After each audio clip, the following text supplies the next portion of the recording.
there, everyone. Welcome back to another Project Spot J. For today's project, we're switching out the brake calipers. So I got a whole kit. We're switching all the brake calipers for all around. So this is a 2012 Toyota Sienna, and instead of rebuilding them, we're just going to switch them out. All right, just wanted to show you guys the new brake calipers. So these are from TRQ, and as you can see, those are the part numbers. And I already went ahead and labeled them, and of course the ones that aren't labeled are for the passenger side. So that's the front, this is the rear. All right, let's start with the rear. Just go ahead and jack up the car and then put your jack stands underneath. Also go ahead and put a chalk or a block or something in the front wheel to prevent it from rolling away. And then just take off the rear wheels. All right, so I'm working on the passenger rear. This is the caliper. You see brand new rubber boots, and it comes with the bolts and the bleeder valve. So some of them don't come with it, so just make sure that the ones you buy do come with it, because some of them will make you just reuse the ones off your old ones. So there's two of them that are bad, and I think they're both on the driver's side. But I decided to just get the whole kit and just replace all the calipers, since it is originally a Wisconsin car. So as you guys can see, there's a lot of rust that built up, and that one kind of got A-ing up. So, and if you guys were looking at my last video, I did go ahead and get new brake pads and rotors all around. So the front I did like 2 months prior, and then this one I just did it recently. So it's not too hard of a job. You just gotta basically remove these two bolts on the end right here, this one and this one on top, and then it should just pretty much slide out, and then you're just going to undo your brake line right here, and everything should just go back in that order that you take out.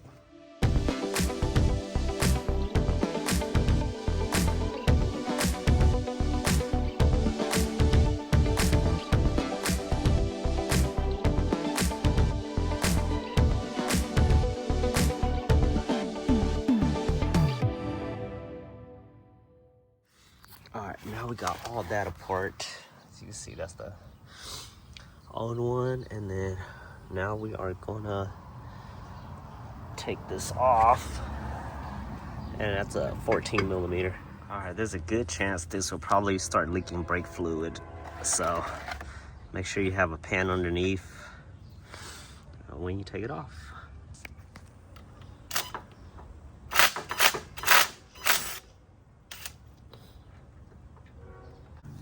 Here's the new one. As you can see, it does come with 2 copper washers. So we are just gonna be replacing the unit, and after we're done with all of this, we'll go ahead and bleed the brake fluid system.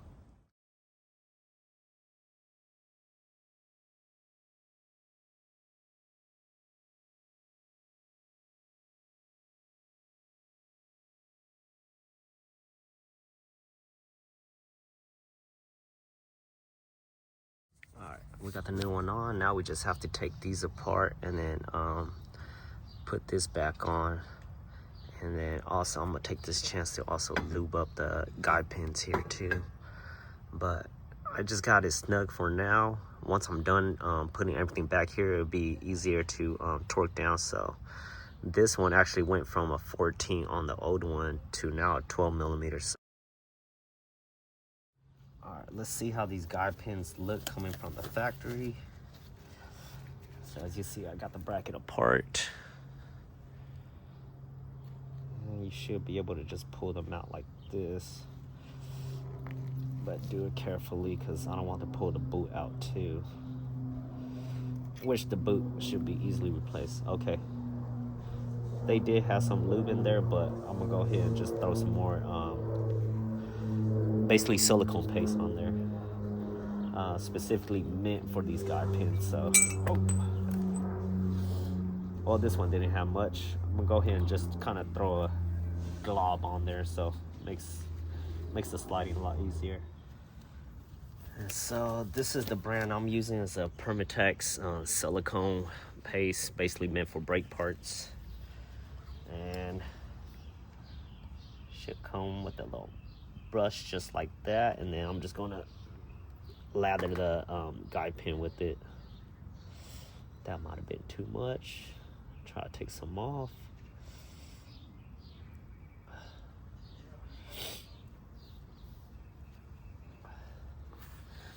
Once you have it pretty decent like that, you're just gonna shove it back in, and then you should see those the boot come right after you push far enough. There you go. And just wipe off any excess. And you just push it in and back a couple of times, just to kind of spread the silicone paste.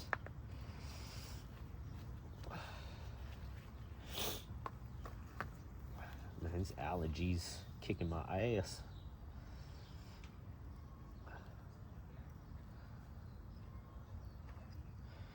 Trying not to put too much, but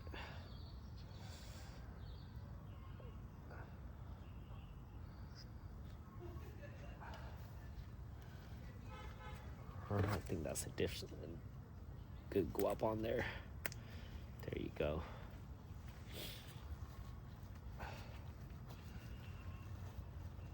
And what happens is that with the silicone, it still acts as a grease, but it won't burn through your rubber. So that's why. All right, and then we'll install this back in, and then basically put everything back together, and then torque it down. And last but not least, don't forget these, I wouldn't even know what you would call these, but they help set your brake pads. So you're just going to go ahead and just install these in, just like that. Yeah, if I can get it to snap in.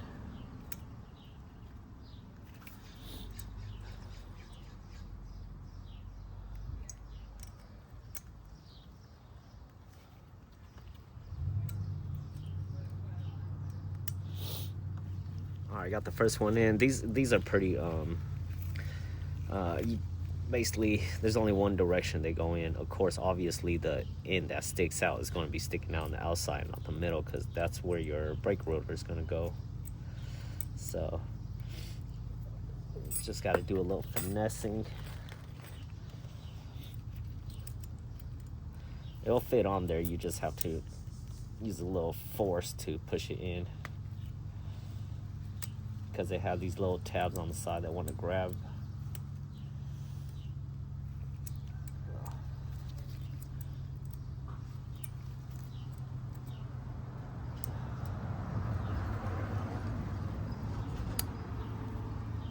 All right, just like that, and then you should have 4. So 1, 2, and then the other side right here.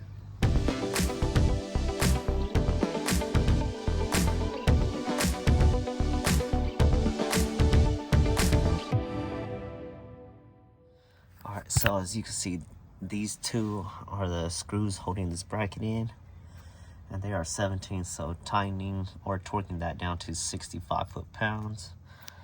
Once we're done putting the brake cylinder back on, these will get tightened down to 27, and then this bolt right here will get torqued down to 22. All right, got the torque wrench set to 65. Oh.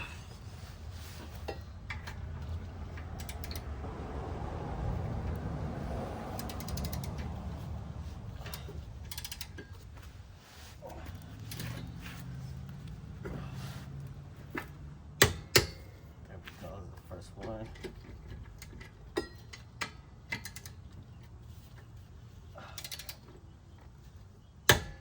we go.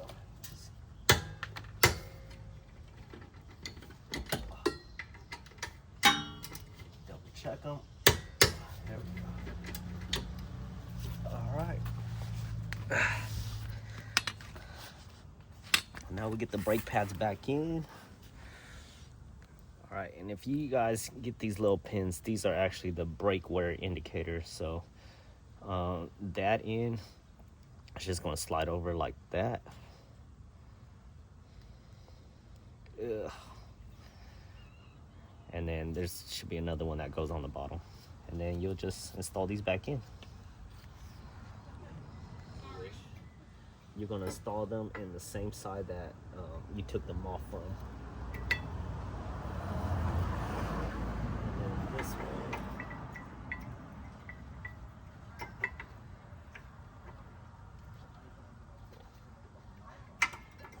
takes a little finessing, but should be able to go in. Maybe try from the top first.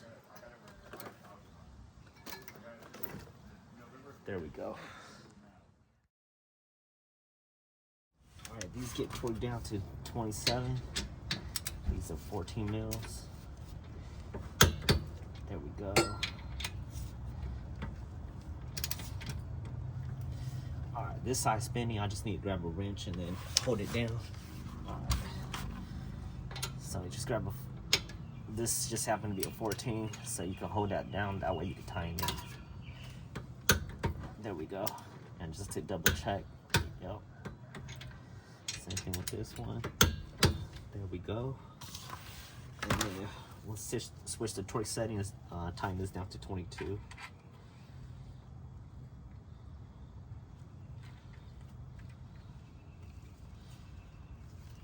And that is a, I forgot that was a 12 mil. All right, perfect. Now all that's left for this is just to go ahead and add more brake fluid and basically just bleed the system. But I'll have to switch all the calipers on the car first before I begin the bleeding process. But when you start the bleeding process, this is where you start first, the furthest away from your brake booster. All right, and then the front is pretty much the same same steps. Just those two holding the calipers, and then the two in the back right here, these two in the back right here holding the caliper bracket. And really all it is this is just a bigger brake than the rear, but it's really just the same steps. All right, so I didn't want to bore you guys with basically redoing the whole thing on the front end. The bolts are in the same location. It's just a bigger brake caliper, that's all it is. And when you go to remove the old brake line from the old brake caliper, it's going to spill. So after that, just grab some brake cleaner, spray and clean it off, and you should be good.